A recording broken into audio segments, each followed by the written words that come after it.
Efa ndresaka an'izay isika fa dia isy ny foto-drafitrasa izay atsangana eny amin'ny faritra Larby Vandré no Malmo no nampafantarana ny fananganana izany tamin'ny fomba ofisialy teny Andraharo.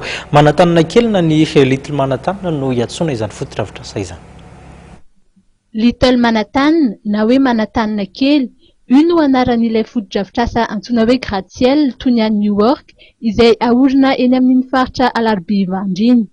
Omaly ariva no nampafantarina tamin'ny fomba ofisialy teny Andraharo ny Little Manhattan izay tetikasa ny volavolan'ny Dreamsland sy ny cabinet d'architecture MCA Rarson et Associés ary miara-miasa akaiky amin'ny assist indrindra fa ny assist développement sy ny assist immobilier.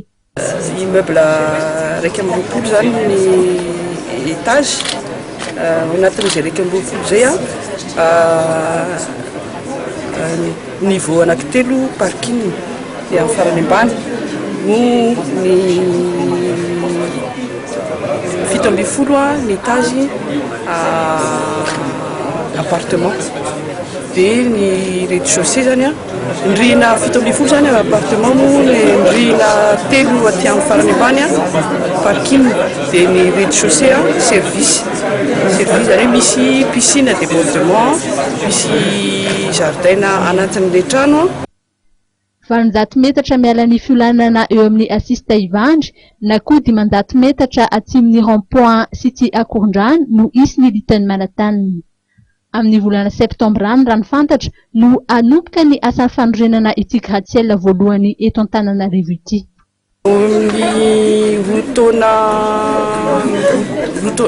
sy tapalatsaka.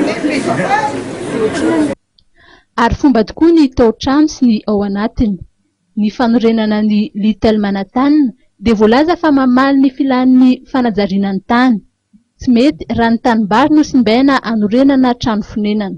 Tsy azo atao hoe dénaturé kanefa moa tsy afa-manoatra ny tena fa araka lazaiko tao hoe le fanitarana amin'ny Antananarivo mitatra ohatran'izao raha amin'izao fotoana izao izy mitatra any amin'ny tanimbary ny mitatra ohatra mampalahelo ihany le tanimbary fa fantatra ihany ny malagasy ny tanimbary zavatra sy sarobidy raha mbola azo atao dia aloha tazomina ny tanimbary.